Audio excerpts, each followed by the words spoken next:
If I recall from my previous economic studies on the demand and supply, when the supply exceeds the demand, the market prices drop. With a drop in the prices, the market demand increases, resulting in the growth in the economy, as the supply and demand curves tend to shift towards equilibrium. Now, taking this simple economic model that I think we sort of all know, the problem of excess supply is actually a good problem to have, so long as the prices are not at zero. And why am I raising that? I'm raising it because there needs to be a basic shift in thinking, because at some point we get preoccupied about matching the demand. And then there's restriction on the system of development because you're preoccupied with the system. You want to train 10, are you going to place 7 out of 10? That is one element, and I think we can turn it around. Assuming that the education system as a production house of skills market supply pipeline provides the relevant and high quality product, the delta, which is the difference between supply and demand, can be exported to other economies. And therefore the flight on skills labor will no longer be regarded as a threat to our economy, but rather as an income opportunity from the export of skills. And again, this is not a simplistic theory. If you are looking on major economies, the Chinas of this world, they actually are able to win tenders in Britain, in US and whatever, and they're able to either export permanently or on turnkey basis the skills they have, and they deal with the project just like that. The challenge, however, arises when the output from the supply side does not meet the demand side specifications. Particularly in the South African context, therefore, you have this contradiction of one end, high unemployment rate, and then on the other end, the shortage of skills. And the issue, therefore, somewhere there is the employability of the graduates.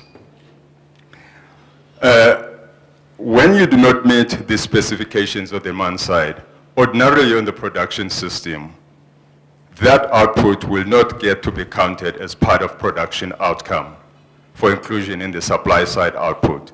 It will actually be regarded as rejects. Normally, production, there is quality control mechanisms and everything. Then in simple terms, what I'm saying here is that the more than 150,000 TVET and sizable amount that were UOT students that were unemployed because they could not graduate due to lack of experiential learning or WIL exposure were therefore a loss to the economy unless they changed direction. That research that I'm talking about, I think it happened at about 2005 or beyond, and it was, I think, commissioned by the University of Cape Town. But I'm highlighting it from the fact that I don't think that much has changed.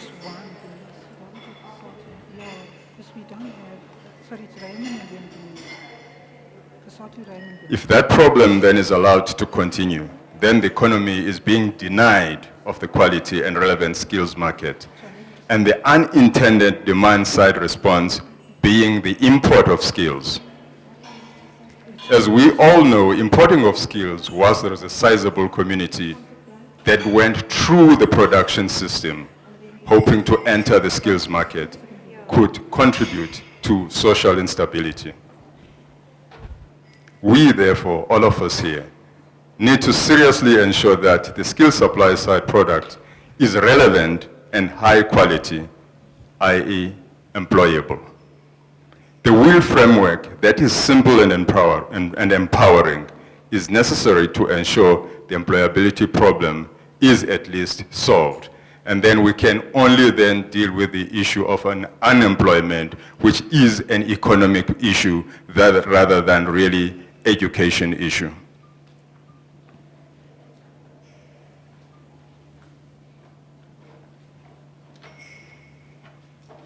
And then now that I theorize, I put things into context regarding the economics and skills. At the workplace, some of the challenges that I experience as we sought to assist in addressing the employability issues are as follows. First of all, the learnership and the internship. There is a three-way contract as per the regulatory framework that exists currently governing those. That is, I think if I remember, the sectoral determination number 5. It governs the relationship between the workplace, the participant. The challenge, however, is the 70% rule that I've already spoken about that has good intentions, by the way. I remember the theory that said if you've got skilled people and they are moving around, therefore you are trained good good criminals. There was that one school of thought. But I think that school of thought was also premised on the fact that maybe we do not have quality graduates, because if we did, we could export them. But it is restrictive, as I said before, in that it places emphasis on matching the forecasted demand by individual firm also, rather than quantity required by the economy, and taking into consideration the global outlook. A typical example I would put in this and say, in terms of telecom, we are the one of the major training providers in terms of the workplace. And the market, as it gets liberalized, you are getting more and more others basically coming back and poaching the skill. And also telecom, as it resizes, it will get people to be going. But now if I get to go to the SITA and say, you know what, I'd like to train 100 people on fiber optic. Now the question comes, are you going to employ 70 of them? The key reality is I can't go to the telecom board and say, whilst we're on the turnaround, I need you to commit to employ 70 people. And actually comes back to the labor issues as well. The other guys are saying, are you going to reduce staff and create new permanent staff? So I think we need to start looking globally also from that perspective. The second challenge is that whilst the regulatory framework is clear for learnerships, and we could infer to it when we're talking about internships, there is a lack of clear WIL policy framework, which means therefore that the workplace is not sure how to handle WIL students, leaving it to creativity of individual learning institutions and the workplaces, and therefore no consistency. In actual fact, I happened to participate, I think last year on the SATN. One of the issues was, should the employers be producing more money? What are the SITAs should be doing? And to me, that is also the symptom of the lack of that framework that would be providing a clear guidance.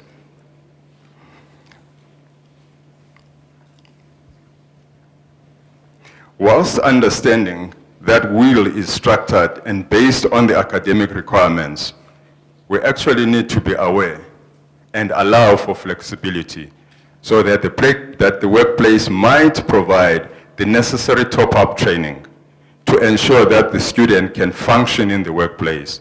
We need to remember that although technical or functional skill is not a major issue, but it is still a necessity.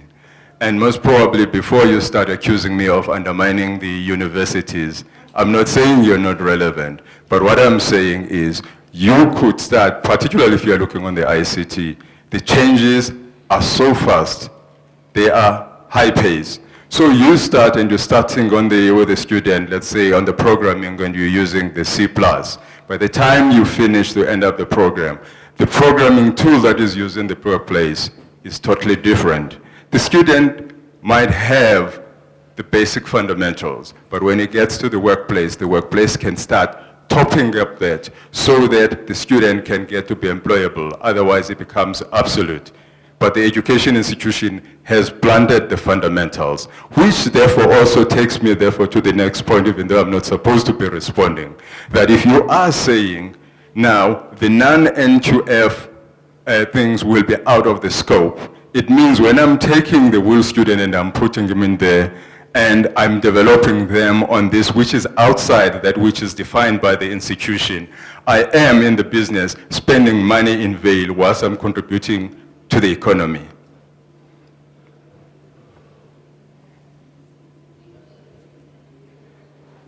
The funding model for WIL is a challenge that needs to be solved. We need to consider also the fact that the business pays 1% of its payroll for skills development.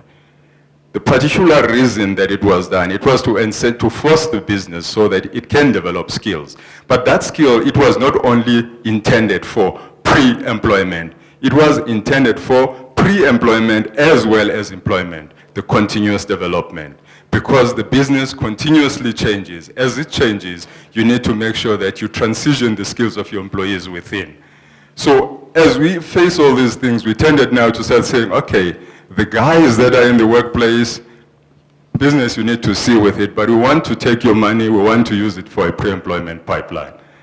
Unintended possible consequence would be that the business could end up, instead of using the will and whatever to really leverage and assist in the economy, it could end up abusing that system so that it impacts on savings, and then we get to be in bigger problems with labor. So we need to begin to consider that scenario as well. And also, as you shift some, and if you are looking on the previous model, and I liked the CEO of ETDP when she spoke about the dream that is never going to be realized, a vocational chance that somebody trained in the vocational can move from here all the way. That is likely to happen if there is recognition on the workplace and the funding as well. But if you shift everything, it's not likely to happen.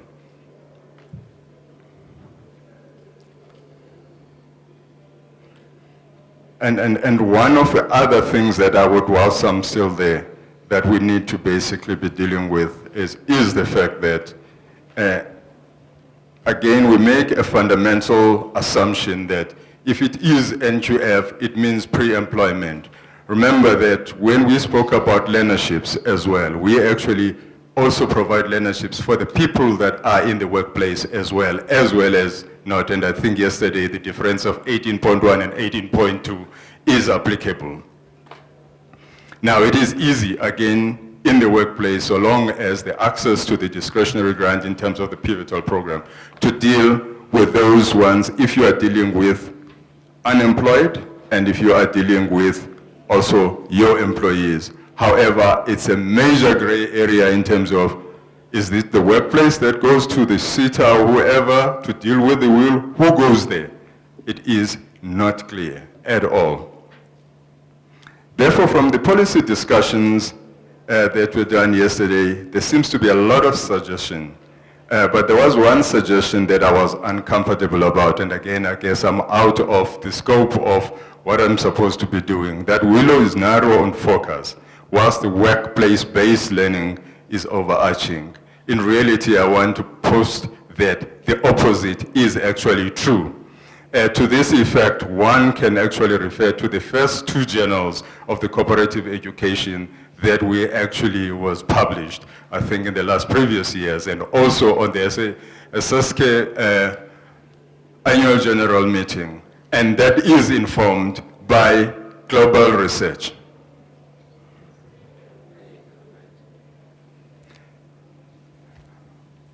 Okay, I am on page 2 of the 30 page, but I'm going to run quickly through it. In conclusion,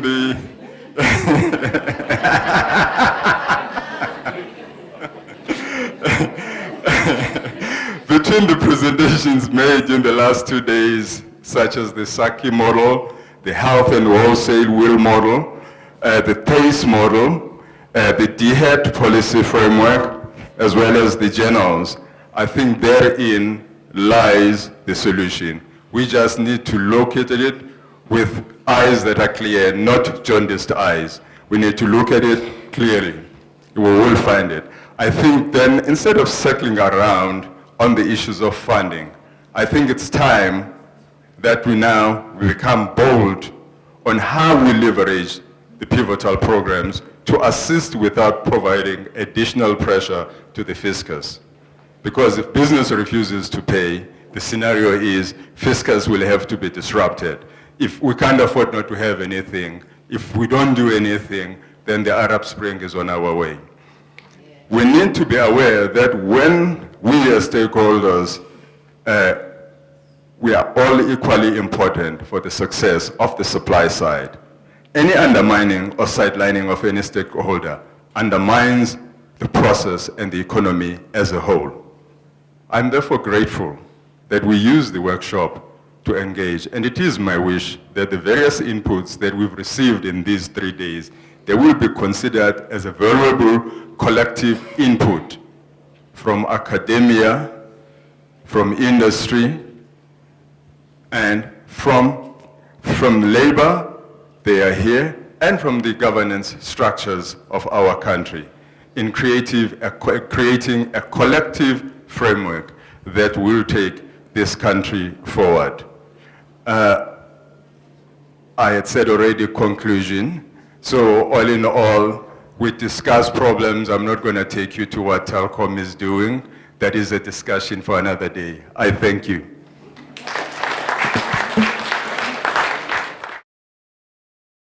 The University of Johannesburg. Rethink, reinvent.